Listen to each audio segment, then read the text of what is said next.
माघ महिन्यातील द्वितीयेला धर्मनाथ बीज असे म्हणतात. या तिथीला नाथपंथात विशेष महत्त्व आहे. श्री गुरु गोरक्षनाथांनी धर्मनाथास अनुग्रह देऊन या दिवशी दीक्षा दिली व त्यावेळेस सर्व देवी देवतांना आमंत्रित केले होते. त्याचबरोबर प्रयाग क्षेत्रातील सर्व नगरवासी लोकांचाही मोठा मेळा जमला होता. या दिवशी भव्य अन्नदान झाले व गोरक्षनाथांनी आपल्या हातांनी सर्वांना प्रसाद दिला होता. यामुळे सर्वांना अतिशय आनंद झाला व देवासह सर्वांनी दरसाल असाच उत्साह होऊन प्रसाद मिळावा अशी इच्छा प्रकट केली.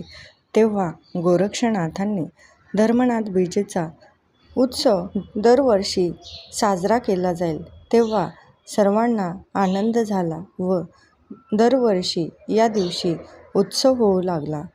गोरक्षनाथांनी आपल्या किमयागिरी नामक ग्रंथात असे लिहिले आहे की आपल्याला शक्तीनुसार जो कोणी हे धर्मनाथ बीजेचे व्रत करील त्यांच्या घरी दोष, दारिद्र्य, रोग या सर्व विघ्नापासून दूर होतील.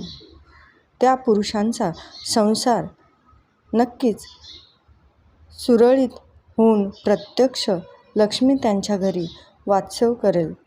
प्रयाग क्षेत्री त्रिविक्रम राजाच्या मृत्यूनंतर त्यांच्या शरीरात प्रवेश केलेले व 12 वर्ष राज्य सांभाळलेले गुरु मच्छिंद्रनाथ यांचा बीजांश असलेला पुत्र धर्मराज यास वयाच्या 12व्या वर्षी गुरु गोरक्षनाथांनी नाथदीक्षा दिली.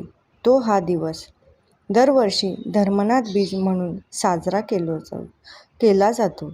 या दिवशी ज्यांना शक्य होईल त्यांनी आजच्या दिवशी 12 वाजेपर्यंत निर्जला उपवास करावा आणि आजच्या दिवशी नवनाथ ग्रंथातील 34वा अध्याय ज्यामध्ये गुरु गोरक्षनाथाविषयी हा अध्याय आहे तर या अध्यायाचं पठण करावं. ज्यांना पठण करणं जमलं नसेल तर त्यांनी कमीत कमी आजच्या दिवशी श्रवण तरी करावं आणि 34वा अध्याय पठण झाल्याच्या नंतर आजच्या दिवशी आंबीलचा नैवेद्य दाखवावा. तर आंबील कशी बनवावी तर ताक किंवा दही घेऊन त्यामध्ये जसं आपण कढी बनवतो त्याप्रमाणे आजच्या दिवशी आपल्याला ज्वारीचं पीठ त्या ताकामध्ये दह्यामध्ये मिक्स करून आपल्याला तुपाची फोडणी द्यायची आहे. त्याचबरोबर त्यामध्ये हिरव्या मिरच्या घालून आपल्याला एक प्रकारची आंबील म्हणजेच एक कढी बनवायची आहे. फक्त यामध्ये आपल्याला ज्वारीचं पीठ वापरायचं आहे.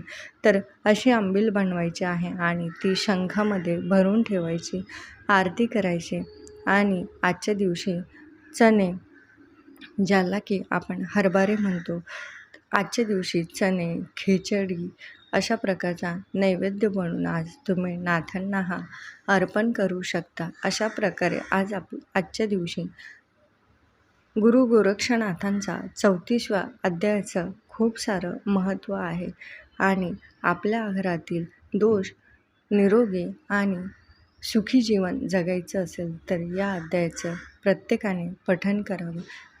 आजचा व्हिडिओ जर तुम्हाला आवडला असेल तर नक्की लाईक, शेअर आणि सबस्क्राईब करा. श्री स्वामी समर्थ.